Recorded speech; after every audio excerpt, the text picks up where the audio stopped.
দিন তিনেক আগেই কোচবিহার পঞ্চানন বর্মা বিশ্ববিদ্যালয়ে রেজিস্ট্রারকে সাসপেন্ড করেছে উপাচার্য। তারপরে এই সাসপেন্ডকে ঘিরে রাজনৈতিক মহলে রাজ্য ও রাজ্যপালের বিবাদ সামনে চলে আসে। এর মধ্যে সম্পূর্ণ আইন পদ্ধতিকে প্রাধান্য দিয়ে নতুন রেজিস্ট্রার হিসেবে প্রদীপ কুমার করকে দায়িত্বভার দেওয়া হলো। বিশ্ববিদ্যালয় কর্তৃপক্ষের দেওয়া দায়িত্বভার গ্রহণ করলেন নতুন রেজিস্ট্রার প্রদীপ কুমার কর। পঞ্চানন বর্মা বিশ্ববিদ্যালয়ের ভারপ্রাপ্ত উপাচার্য নিখিল চন্দ্র রায় জানান, সম্পূর্ণ বিভাগীয় আইন মেনে পুরাতন রেজিস্ট্রারকে সরিয়ে দেওয়া হয়েছে। শুধু তাই নয়, সিল করে দেওয়া হয়েছে তার চেম্বার। কারণ হিসেবে তিনি দেখিয়েছেন, পুরাতন রেজিস্ট্রারের দায়িত্বে থাকা আব্দুল কাদের সাফেলি বেশ কিছু কাগজপত্র এখনো জমা করেনি। কোনো কারণে কোনো কাগজ হারিয়ে গেলে তার দায়ভার কে নেবে? তাই তার পুরাতন চেম্বারটিও সিল করে দেওয়া হয়েছে। এদিন নতুন রেজিস্ট্রার জয়েন করলেন বিশ্ববিদ্যালয়ের উপাচার্য নিখিলেশ রায় বলেন, যিনি রেজিস্ট্রারের দায়িত্ব পেয়েছেন তিনি যথাসময়ে এসেছেন। যাকে সাসপেন্ড করা হয়েছে সে বিষয়ে বলতে পারবো না। যিনি সাসপেন্ডেড রেজিস্ট্রার তিনি যাওয়ার আগে তার ঘরের আলমারির চাবি দিয়ে যাননি। নতুন রেজিস্ট্রার ওই ঘরে ঢুকে হয়তো তার প্রয়োজনীয় কাগজপত্র পাবেন না। তাই আমরা মনে করেছি আপাতত ঘরটা সিল থাকুক। বিশ্ববিদ্যালয় যেভাবে শুরু হয় সেভাবেই শুরু হয়েছে, ক্লাস যেভাবে চলে সেভাবেই চলছে।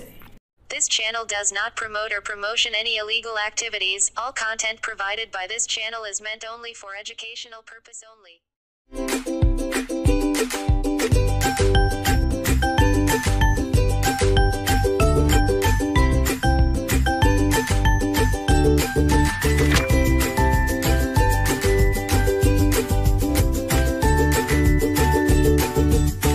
বিশ্ববিদ্যালয়ের রেজিস্ট্রারকে সাসপেনশনের একটা অর্ডার দিন আগে হয়েছে। আজকে কি পরিস্থিতি আছে? আজকে তো বিশ্ববিদ্যালয় চালু সোমবার।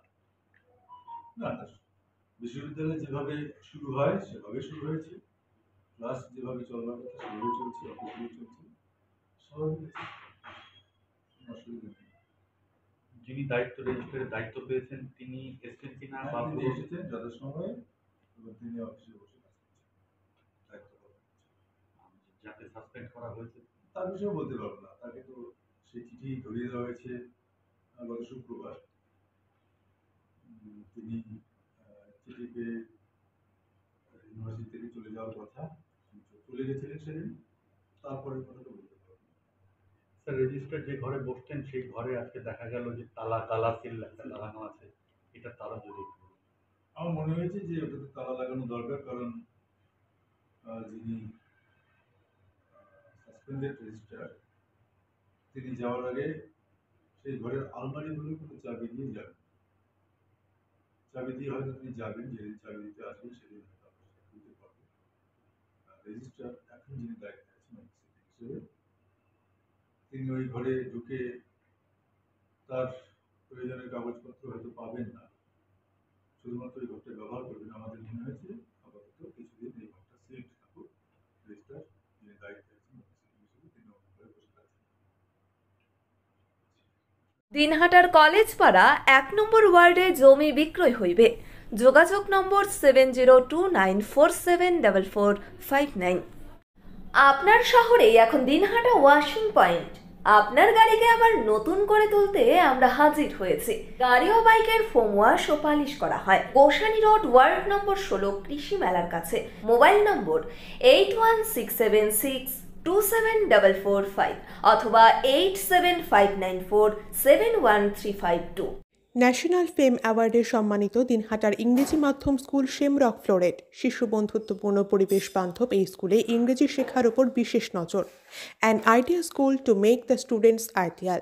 গথুলি বাজার, দিনহাটা। ইংরেজি শেখার ওপর বিশেষ নজর দেওয়া হয়। Shamrock floret school, গথুলি Bazar, Dinhata. Mobile নম্বর 9635669499।